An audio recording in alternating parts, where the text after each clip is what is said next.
ओम साई राम। आप सबको मेरा प्यार भरा नमस्कार। कैसे हैं आप सब?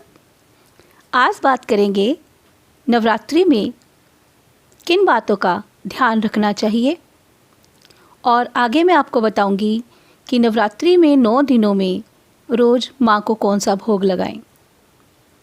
नवरात्रि सनातन धर्म का प्रमुख त्यौहार है।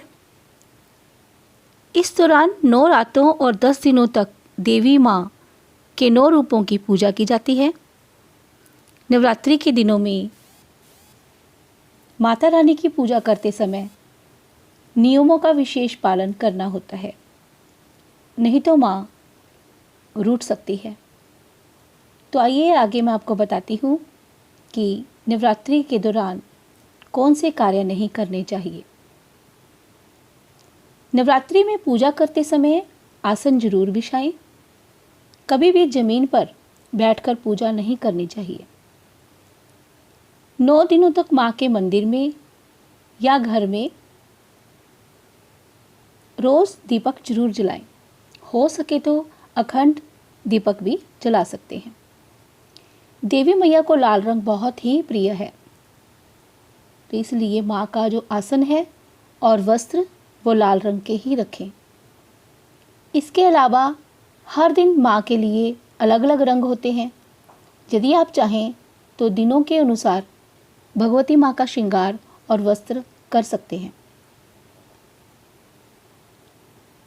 नवरात्रि में दुर्गा सप्तशती का पाठ करें, दुर्गा चालीसा का पाठ करें। एक बात का ध्यान रखें, घर में अगर कोई मेहमान आता है तो उसे भूखा ना भेजें।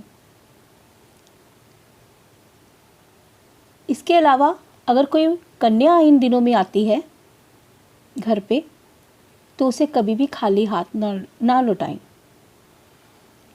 नवरात्रि में माँ के मंदिर में अनाज का भोग भी जरूर लगाएं, फलों का भोग लगाएं।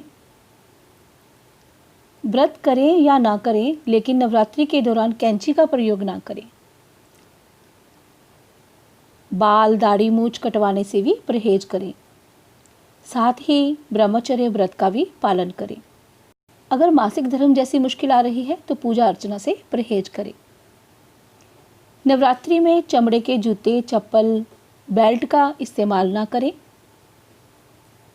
सनातन धर्म में शुभ कार्यों में काले रंग का भी परहेज किया जाता है, इसलिए नवरात्रि के दिनों में काले रंग के वस्त्र ना पहने,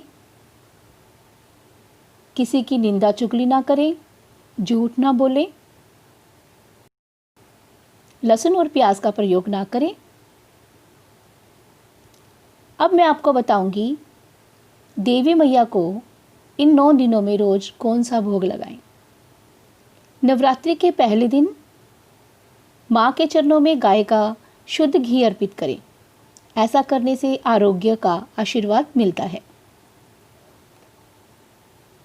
नवरात्रि के दूसरे दिन माँ को शक्कर का भोग लगाएं और घर के सभी सदस्यों में बांट दें। इससे आयु वृद्धि होती है। नवरात्रि के तीसरे दिन देवी भगवती माँ को दूध या फिर दूध से बनी खीर का भोग लगाएं। इसके बाद इसे ब्राह्मणों में दान कर दें। ऐसा करने से जीवन में सुख समृद्धि का वास होता है।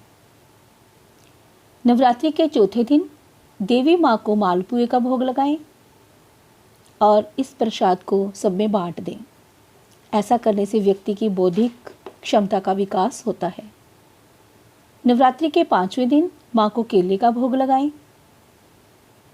और परिवार में सभी सदस्यों में इस प्रसाद को बांट दें। ऐसा करने से जातक निरोगी रहता है। नवरात्रि के 6ठे दिन माँ भगवती माँ को शहद का भोग लगाएं। ऐसा करने से आकर्षण भाव में भी वृद्धि होती है। नवरात्रि के 7वें दिन माँ को गुड़ का भोग लगाएं और ये भोग बच्चों में बांट दें।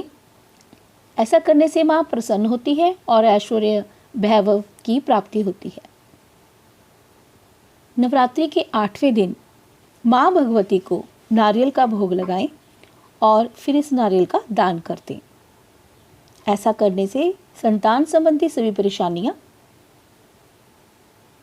खत्म होती हैं।